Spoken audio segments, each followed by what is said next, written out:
vocabulary is so incredibly important. It expands your capacity to analyze and think.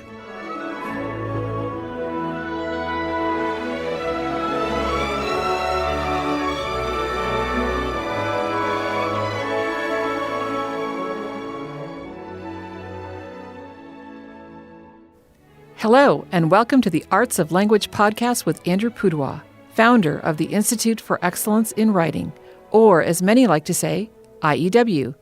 My name is Julie Walker, and I'm honored to serve Andrew and IEW as the Chief Marketing Officer. Our goal is to equip teachers and teaching parents with methods and materials which will aid them in training their students to become confident and competent communicators and thinkers.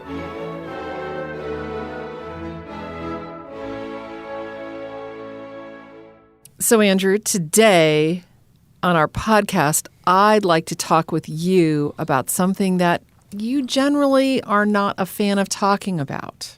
Let me guess. The next article I have to write. Well, that would probably be something that you would not want to talk about.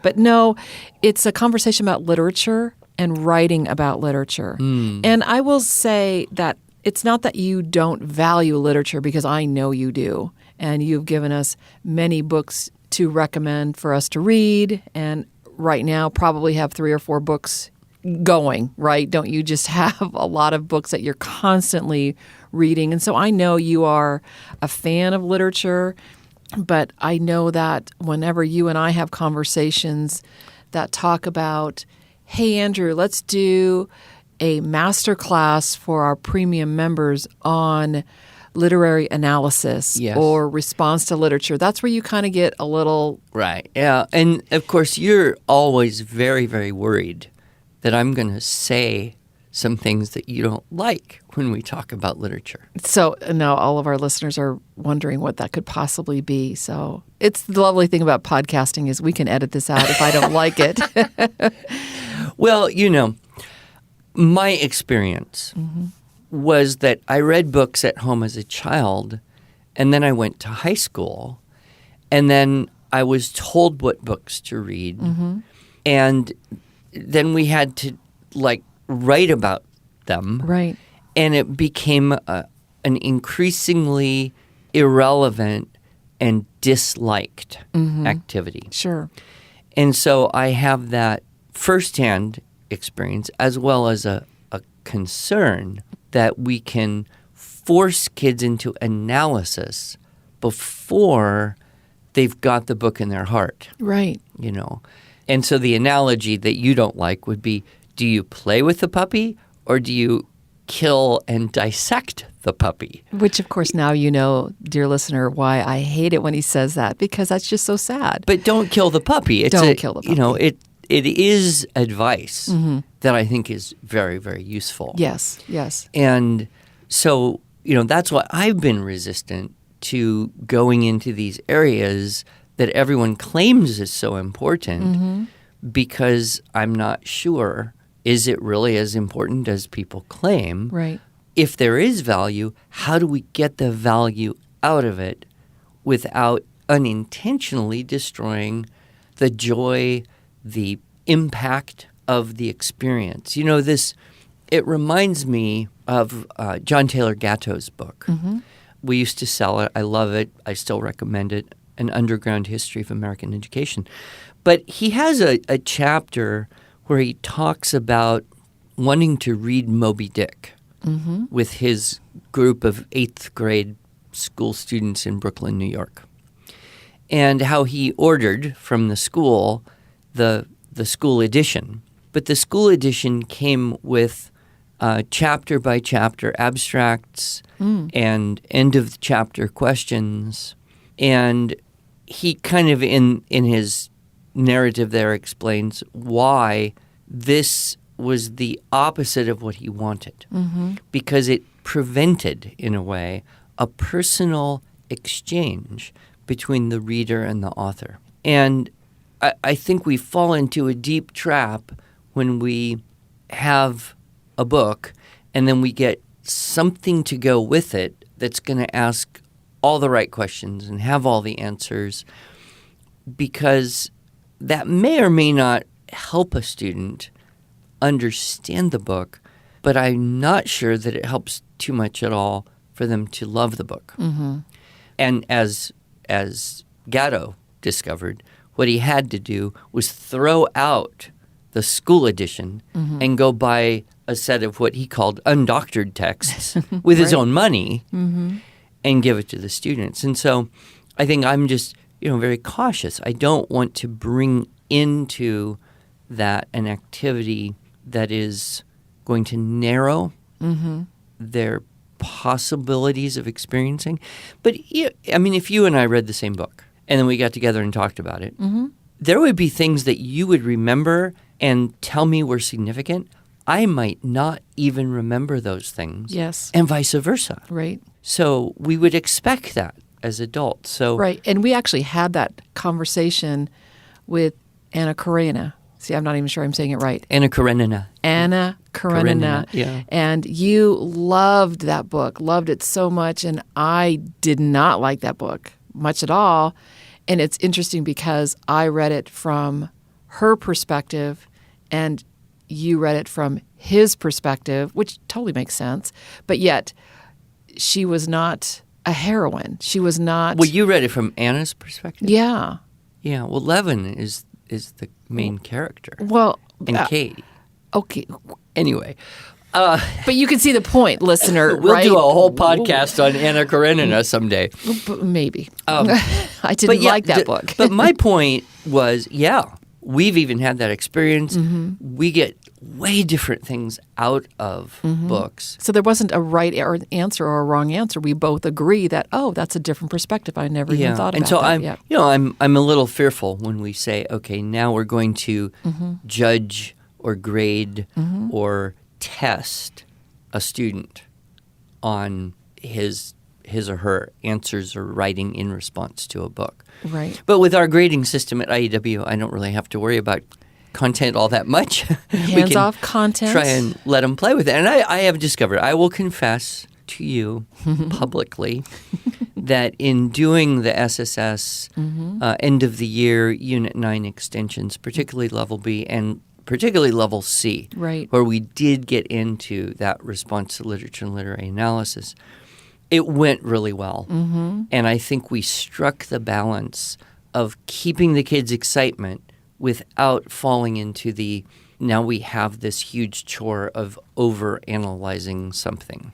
Yes, and I think there's two really good points that you brought up that I'd like you to just spend a little bit more time on. One is that we touched on this at Level B, which is middle school, but got in a little deeper. But we didn't spend a whole semester on that. Oh, no. In high school. So talk about the age appropriateness.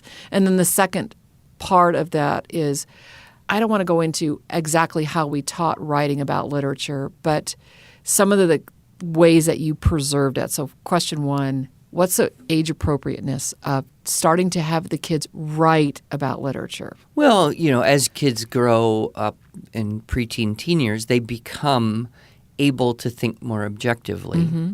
And you get beyond the conversation of, oh, how'd you like it?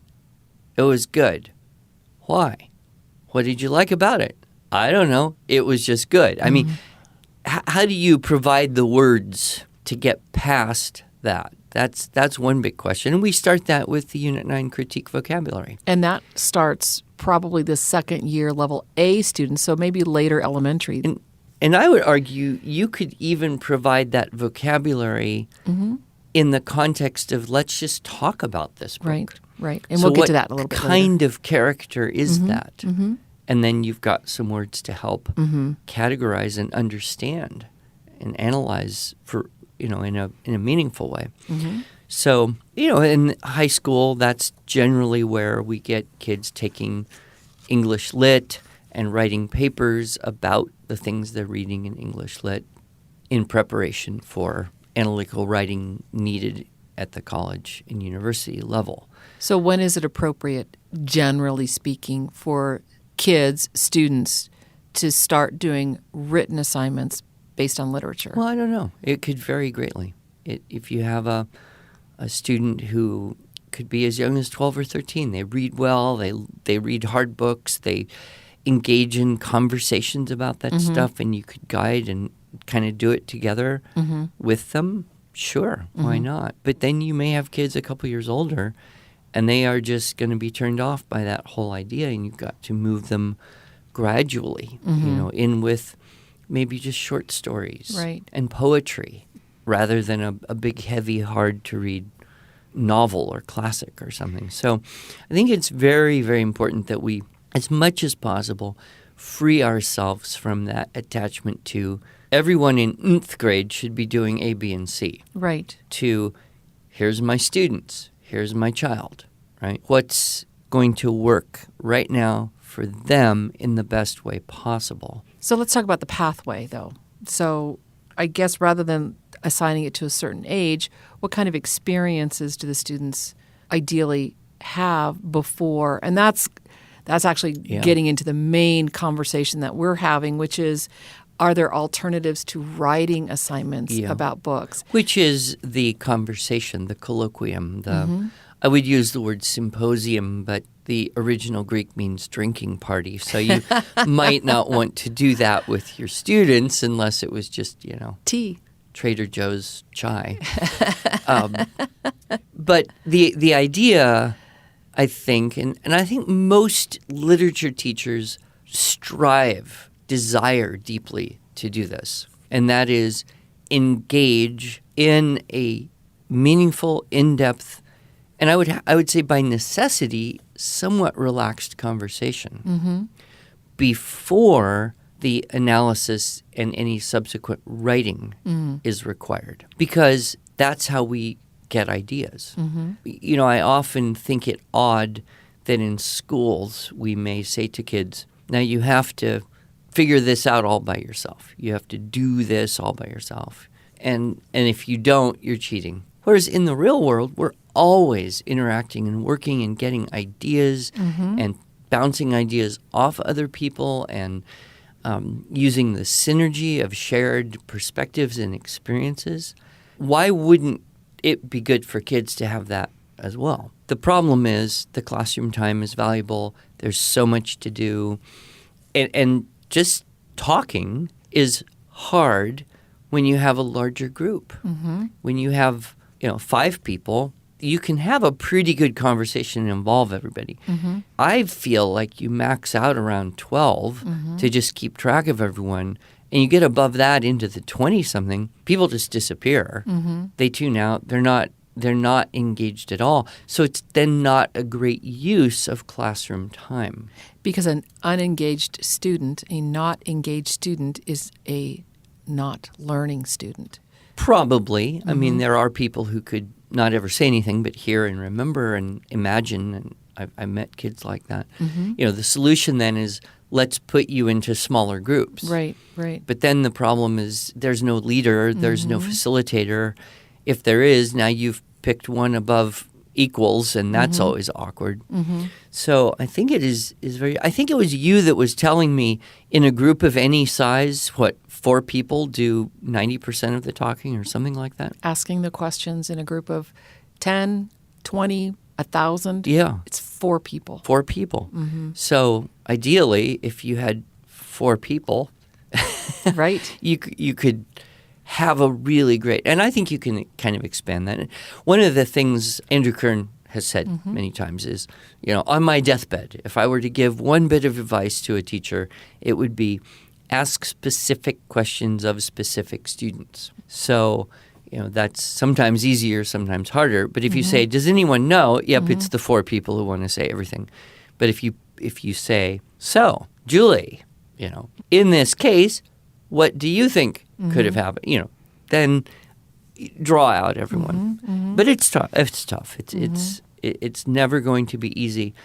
But you can do it. You can create the environment. And I personally think that the shift from every kid has to figure out his own paper to, hey, let's stir a whole lot of ideas and possibilities and perspectives up. Let's steal from the rich. Let's grab it from everyone's conversation and kind of hold it in the air. Or as you see me teach, I like to make notes on the whiteboard what everybody says. Right. And that holds it a little more solidly. And now write a paper and use anything that anyone said. Nobody owns these ideas. Right. So and that gives a lot of peace. Well, let me put it a different way. That helps to alleviate a lot of the anxiety that students feel when they come into this kind of new and what appears to be more rigorous area of writing. Yes. When I think about the foundation of our writing method with Dr. Webster teaching West African history and the foundation of where writing instruction actually happens in many other scenarios, Dr. Webster was teaching in the context of history and the content areas. Yes. And where I learned to write intentionally, actually taking writing lessons, as it were, was in my English classes. And we were writing about literature, and that was hard. It was hard to write a summary and an analytical paper on A Tree Grows in Brooklyn, which was one of my 10th grade assignments that I remember today as something being horrific. I loved the book, but I didn't like writing about it because I don't think I got it right according to whatever answer guide. Right. Yeah. So how can we create opportunities with structure and modeling to help kids move into that world of writing about literature, right? But feel safe, feel supported. There's no black and white really here. I mean, you could give kids a quiz and it said, did so-and-so do something else, and it's true or false. But, I mean, even what's the point of that? Is that the best use of your time? Or are you just trying to, police them and be sure they read the book? Well, and you say that actually in the teaching, writing, structure, and style, that is oftentimes the reason for giving a book report to students is you just want to make sure they read the book. Yeah. But even in our Unit 9, which is as far as Dr. Webster went in terms of writing about literature, it was intro and conclusion around the Unit 3 model, which is retelling a narrative. And, it's more strict because there's no deviation from it. You can't now make the fox and the crow have a screechy voice like a saxophone because that was the original. You're doing a strict summary in the middle. Right. And there are ways to do a critique and make it sound almost more like instead of you're telling the story, you're telling about the story. Right. But it's the conclusion where the kids have that request or demand upon them to say, what did they like or not like, what was good or bad. Right. And it's hard for them to lock onto something because they're just thinking, I liked it or I didn't. Right. What did you like about it? Which is why we need to help with the analysis process and line up these things. So what can you say about characters? What can you say about plot? What can you say about the theme? This is also where, Adam Andrews' program Teaching the Classics comes in very, very helpful for any teacher of literature or writing about literature because his well-developed list of questions then kind of allows you to have, the secret weapon you need to stir up enough ideas so that everyone can find something and be relatively successful. Right. So I want to circle back to that in just a minute or two, but I wanted to kind of go back to Dr. Webster's system, of which our whole company is founded upon, stops at Unit 9. He thought about doing a Unit 10 on writing poetry. He's still alive. Who knows? It might actually happen. Oh, yeah. He pesters me. Yes. But I shouldn't say we, I should say you, by hook or by crook, have expanded upon the Unit 9 models and beyond that with doing the response to literature, with doing the literary analysis where they're actually writing about literature. And I do eventually want to talk more about what you mentioned, Adam Andrews' course, because that's a little bit different than what we're talking about right now, which is writing about literature. And what we're saying, I think what we're saying is, yes, give the students tools from which to draw vocabulary. Talk about this words. You need to have the words in order to express ideas for a moment, because I think that would be really helpful as a part of this conversation. Well, the kind of stereotypical humorous example I might use is a child writing about their dog. And so they say, my dog is named Benji, and he is really, really cute. He is fun and awesome, and I really, really love him because he is so awesome and fun. The end, right? Right. But you can't fault a child for doing their best. Why was that so narrow and restricted? Well, two things. One, methodology of thinking didn't really happen. It was just, what's the first thing that comes to your brain, rather than, let's go through a process. Beginning, of course, with division. What are some things about your dog that you could talk about? But on the other hand, you get a limitation based on the words. Harry Potter is a really interesting book because Harry is really cool, and all the other kids at Hogwarts are really cool, and all of the problems they have are interesting, and it's exciting. The end. You get the same problem. Okay, so division and vocabulary. And, I could take that exact same book report and apply it to just about any book at that So, grade level. interesting. Why is a child reusing that word so many times? They don't have any other ones to use. They can't think or write a word that they don't know. And that is really at the crux of why vocabulary is so incredibly important. It expands your capacity to analyze and think. And I know I've probably mentioned this once before, but I think it's fascinating how George Orwell, in his book 1984, went into great detail about how, the big brother and the government that controlled everything each year would produce a Newspeak dictionary. And by law, it had to have fewer words than the previous year. So they were intentionally trying to shrink the language. So if you have plus good, you've eliminated the idea of excellence.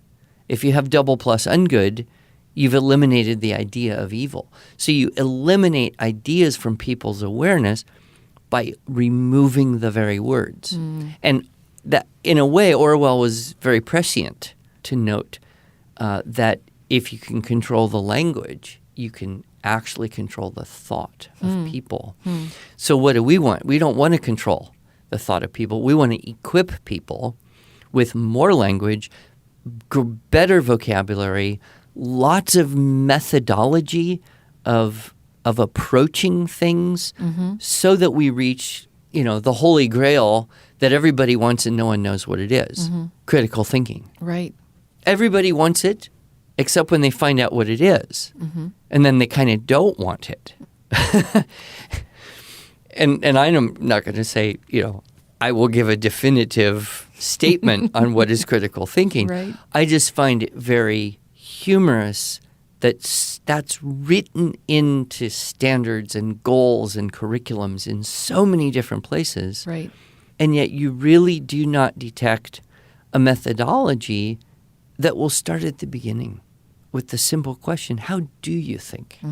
You have to know how you think before you can even think about thinking critically. Right. And then you've got to define words, and that requires more words. And if you read definitions, you don't understand the words. You can't you see how it's all just it's all just so interconnected. Yep. So if I had one hope for everyone teaching children, using our system or not, and using our system, I know, helps hugely with this. But my one big hope is that your students would leave and have the feeling of, I learned a lot of words. and I learned how to think better. Mm-hmm. And those are simple enough that I think a 10 or 11-year-old student could be that reflective. Yes. And say, hey, I did that class, I did that semester, I spent that year in school, I had that teacher, and I know what I learned. Mm-hmm. So let's strive for continuing to pursue the vocabulary side. Right. And of course, we could go on and on about how literature is the very, very best way to do that, and reading out loud to kids, and we could go down that trail as well.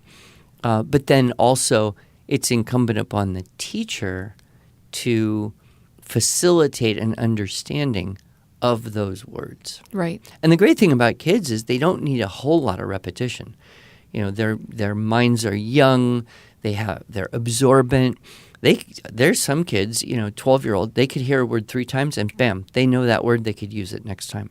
Whereas, the older we get, the harder it is to remember that really cool word that we posted on Facebook 3 months ago.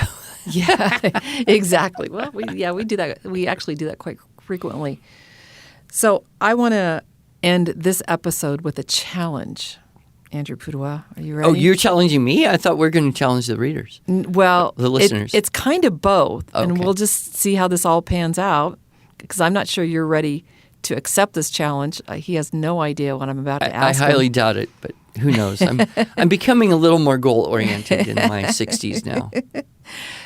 So first, it starts with a story. So when my oldest son was getting ready to go into college, so he would have been a freshman, sophomore in high school. Mm-hmm. He was entering into a program called the Torrey Academy, and this was connected to Biola University's Torrey Honors Institute, where it's a great books type of Oxford education for these students, and they spend a lot of time having conversations about books before they actually do any writing about them. Kind of exactly what you're talking about, Andrew. Yeah. And as a demonstration of what this actually was, because a lot of the parents had no idea what this actually looked like, I being one of them, they did a demonstration class where the instructor, at this point was actually Dr. John Mark Reynolds, and several students, high school students, and they had read a book and they were having a conversation about this book. And it was just fascinating to watch and listen. And I'm wondering, Andrew, if you and I can basically demonstrate that for our listeners, and maybe vicariously our listeners can participate in this conversation that we can have next week about a short book, maybe something like one of the Chronicles of Narnia, that we can have a conversation about, where you can ask me questions or we can ask questions of each other, where we can have a colloquium environment based on a simple book. How about a short story? Yeah, let's do a short story. And then we could actually we could put the short story in the show notes too, in case people want to do that. Okay, well, so link in the show notes of the short story that Andrew and I are going to read in preparation for next week's conversation about how to have a conversation about literature. We could use one from one of the SSS. All right, any ideas that come to you off the top of your head? It would just be really nice for people to have some time to read this themselves.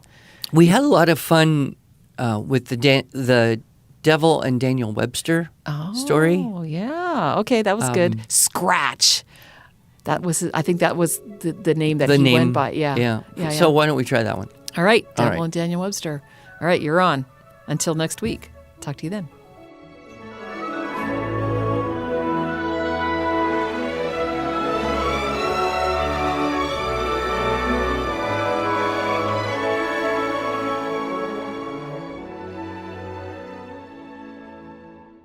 Thanks so much for joining us.